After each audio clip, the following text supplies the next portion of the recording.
やっほやっほ、イヤホン買ってるかい？ふぐみかんのイヤホンレビューの時間だよ。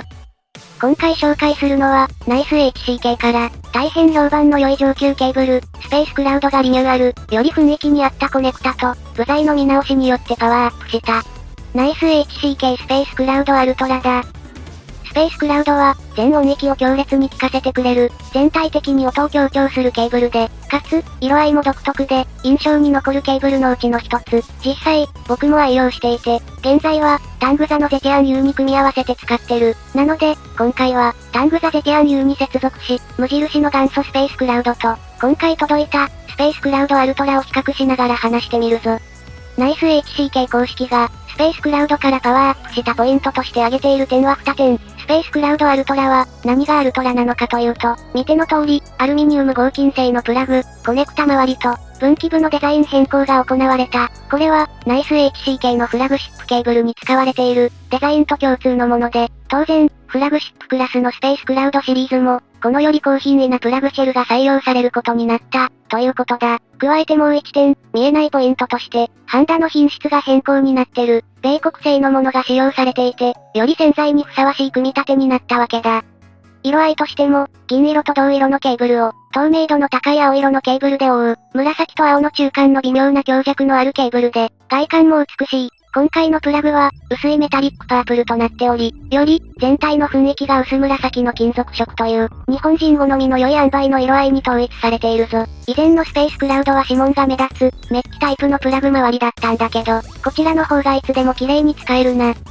高級ケーブルらしく、しっかりとポーチも付属する、手触りと質感の良い布製のポーチで、これだけでも結構する状態だ。現在、約200ドルの基本価格から、セールでの価格に近い、100ドル以下の価格帯、約1万2000円程度で購入できる、100ドルというとかなり良い価格のケーブルなんだけど、それに見合った変化も感じられるケーブルだと思うな。また、実際にスペースクラウド初代をお持ちの方だと気づくんだけど、初代スペースクラウドと、洗剤は編み方まで完全に同じで、若干、洗剤が分厚い分、硬く感じるところはある。重量はそれほど重くないので、線の柔軟性以外の取り回しは良好だ。透明で線が見えているようなケーブルは、汗ばむような徒歩の時に使うと、すごい勢いで色が悪くなるので、取り回しも含めて、野外でも家でも、腰を落ち着けて聞く時におすすめのケーブルだぞ。で、その音色なんだけど、元気なイヤホンにもう一鞭入れるような仕上がり。このケーブルは、とても純度の高い、7N の単結晶銅に、同じくこちらも十二分に純度の高い、6N の銀メッキ単結晶銅線を組み合わせたもの。いわゆるミックス線なんだけど、より安価なケーブルとは、ケーブルのグレードが異なるので、それらより明瞭で、かつより低価格のミックス線と同様に、高音域、低音域ともに元気でメリハリのついた音になる。特にスペースクラウドが優れているのは、その純度ゆえなのか、低価格のミックス線と比較して、高音、低音が丁寧で、かつミックス線らしい、全音域の元気さが両立していること、全体の丁寧さを引き出しつつ、全音域ド派手になる、元気な気分になりたいとき、それでいて細かいニュアンスを残したいとき、そんなときにぜひ聞いてみてほしいケーブルだ。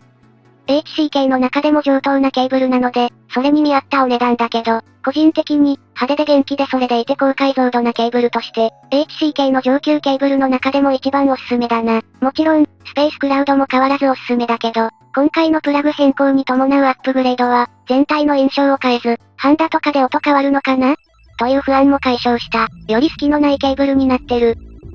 個人的には、安くて楽しいナイス HCK ブラックキャット、単結晶銅で、銀メッキ、純銅、ミックスが選べるジアレイシリーズと、この出費を考慮しても、ぜひ聞いてみてほしい。ナイス HCK スペースクラウドアルトラが、おすすめの3本柱になってるな。というわけで、勇気のいる価格ではあるんだけど、リケーブルを楽しんでる人で、この価格帯に挑戦する抵抗がない人は、ぜひとも、スペースクラウドアルトラは、音を元気にしたい時にまず間違いなく期待通りの音をもたらしてくれる、おすすめのケーブルとなってるぞ。